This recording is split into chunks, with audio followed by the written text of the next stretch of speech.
r/adulting. More attempt 9523 says. Realizing how a lot of women approach love and wealth. I'm someone a beautiful 31-year-old woman and I've never had love or money. My life has been lived single as I've never had a boyfriend and I've been grinding every day for work just to pay the bills. I have always desired love more than money. I've always just wanted a true genuine connection. But that hasn't happened yet, so maybe it's impossible for me. I have been realizing that other beautiful women use their looks to get ahead. They use it to find a wealthy man.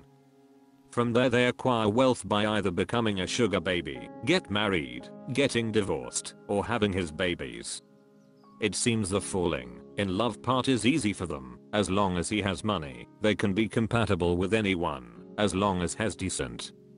I'm questioning my life decisions. Since I can't find a man that I'd want to fall in love with, why don't I find a man that will invest in me financially? Maybe all these women had it right. Manahabit8785 says. Some people have a skewed concept of love. They have ideas formed from films, songs, books and especially online. These are false snippets of reality. You're looking at other women's choices and their public persona. No one knows what actually goes on in a relationship between two people. If you're worrying about not experiencing love as a 31-year-old woman, and you're looking outwards to try and work out why that is, looking at what other people are doing, you're looking in the wrong place. Some people have a narrow exclusionary concept of love. Some people have a broad inclusive concept of love. A lot of people alone in the world, worrying about finding love. When you dig down, they have such a narrow concept, such a distorted view, that it would be impossible to actually find what they're looking for. Other women have a broad view, and they make it work for themselves. Part of that might be accommodation, might be setting aside pre-existing ideas. You can have idealized love and pragmatic love. One comes from youth, the other comes from wisdom. Football1216 says. This is extremely spot on, and why so many people are single and can't figure out why. It's a them problem. The way they see things. Nothing will be enough for them. Unsuitable just says. Some interesting perspectives here so far. I would argue that, after having at least 50% of your life being a dateable age, and not participating in actual dating means you have no experience in what it entails. You've opted out of learning how a relationship operates, how it functions daily, the sacrifices each partner is required to make, and most importantly what really matters to you in a relationship. How would you know if you like strawberries if you never try strawberries? I'm not saying there's no hope, but you've actively worked against getting what you say you want most. Ineffably Eft says.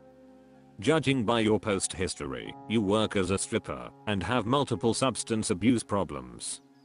These choices are absolutely going to interfere with your ability to land a stable relationship with a desirable partner. Getting out from under at least one of these problems, ideally both, will help your prospects a great deal. Voyance to Quebec as it says. Yeah, the kinds of men she is surrounding herself by. I'm not surprised she thinks other beautiful women use their looks to get ahead. When you surround yourself with strippers, whose value is their looks, from a business perspective, obviously your viewpoint is skewed. I use my looks to get life perks, sure, but I surround myself with men who are not paying for sex or sex-like experiences. And the beautiful women I'm surrounded by are just my friends. We all have professional jobs. We all are with men that love us for our souls and our bodies. If I surrounded myself by skis balls, I would have a very different life. Otherwise _sector 9115 says. I would say I respect it massively. I don't know how people can be with people based on just what they have. You either like them or you don't. Social media got these girls living in clown world. Disneyland economics. I'm sure you'll find what you're looking for and stay true to yourself. Ahi says. 6 feet tall, 6 figures, 6 inches, 6 pack, 6 cylinders, 6 bedrooms, 6 watercrafts, 6 vacation homes, 6 employees, 6 businesses, 6 degrees, $6,000 monthly spending allowance, 6 date nights per week, 6 hours of undivided attention per day, 6 maid service cleanings per month, 6 types of drugs available in the home, 6 wine bottles per week, 6 meals cooked per week, 6 massages per month, 6 thoughtful flower moments per month, delivered at very Instagram-worthy locations, 6 international vacations per year, 6 domestic vacations per year. Take 7 pieces says. I agree. My friend thought she could do it. She was pursued by a wealthy man. Later she told me she just couldn't continue. She knew she could pretend to be the kind of girl he likes, but it was way harder than she thought. Plus, well, he's very unattractive. Bralin Mando says. Sounds like you have a lot of internalized misogyny to unpack. This I'm not like the other girls, woe is me, everyone else is a gold digger, is some incel bullshit. Stop putting the blame on other women for your own unhappiness and romantic failings. Zero sympathy with you on this one. r/adulting. Overbearing person says. Getting to the age where I'm no longer a high achiever for my age.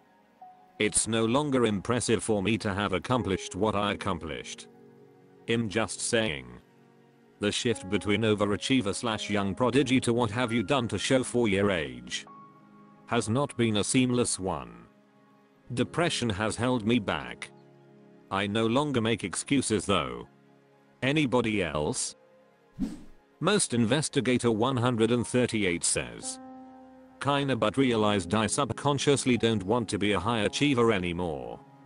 I don't get shit for going above and beyond except more work, less pay, more responsibilities, less freedom. And since work takes up all of my life and body, it makes it harder to want to achieve things in other aspects of life. I used to do things out of spite, but frick that. I'm tired of being used and abused because I'm good at what I do. Slow Entrepreneur 6803 says. Yeah, was in gifted programs and Mensa and set for massive academic success until I got groomed and violently abused aged 18. Totally redirected my entire life. Family can't hide their disappointment and it's hard to accept that all that potential got sledgehammered by a man being a horrible bastard. Just turned 30, had crippling PTSD ever since, lost many brain cells to drug abuse, really a decade of utter chaos. But that's just where we are now. There's a lot of pressure involved in being a prodigy, and I wonder what path I'd have taken without that pressure. My life experiences have caused me to look more at and value more my soft skills, people skills, and relax a bit more, and take life as it comes. We are never too old to build a life that serves us and that we enjoy, whatever our preconceived ideas were of what we would be doing. There's a grieving involved in letting that idea go and being with what we are now, but we deserve to move through it and thrive however that may look. A good friend of mine taught me the mantra "this is how it is," and I repeat this to myself when I'm feeling bitter and ashamed of it. This is how it is, and that's okay. Titsmuji says. There are young achievements, then there are adult achievements. Oh, you were a straight A student that crushed the ACT/SAT, never did drugs, got into best schools, got the great degree, and never had a criminal record? Cool, no one cares once you're out of college. I used to think I was hot shit for getting an engineering degree until I got to the age where it became apparent that literally no one cares, and it's just a job. All of my young achieving was to get me to a point where no one cares about what I achieved, which essentially negated the importance of all of my achieving. Everything you do until you enter the workforce is just prerequisites. Real adulting starts once you're on your own. If you're really a high achiever, do some achieving as an adult. That is what really makes the difference. What impresses adults is going above and beyond while dealing with adult problems. Everyone has bills to pay and issues at home. The fact that you could serve on the board of a non-profit, be a leader in your child's scout troop, or start a business while dealing with adult problems is what sets adults apart. So, the first step is accepting that you used to be a high achiever, and you can become one again if you start working at it. Accept that your view on achieving is ego-driven, and find ways to control that. Achieve not for the sake of how others view you, but how you can impact those around.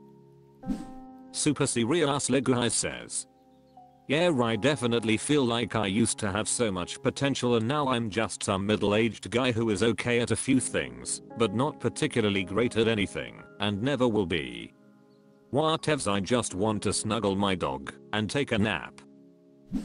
Pappy_Van_Sprinkle says, "Same, but I think I've done a pretty good job at removing the pressure on myself to achieve. I've got a decent career, but I'm not hustling, and I'm okay with that right now." Lawyer Dan says, "How old are you? What have you achieved?" Bubble to Cake 6 says, "Hits a bit too close to home." Lucky_disaster_715 says, "This is the problem with basing your self-worth on achieving goals. Once you meet a goal, then what? The next one, then the next, then the next. Endless struggle and fleeting satisfaction. Focus on the process, not the outcome. When what you do is enjoyable to you, then the result of your efforts doesn't matter as much because you still enjoyed doing it. Growing up, I played sports to win. I played the sports I played because I was good at them and wanted to win. Today I play sports because I like playing sports. I no longer care if I win the league, I'm just there for friends and fun."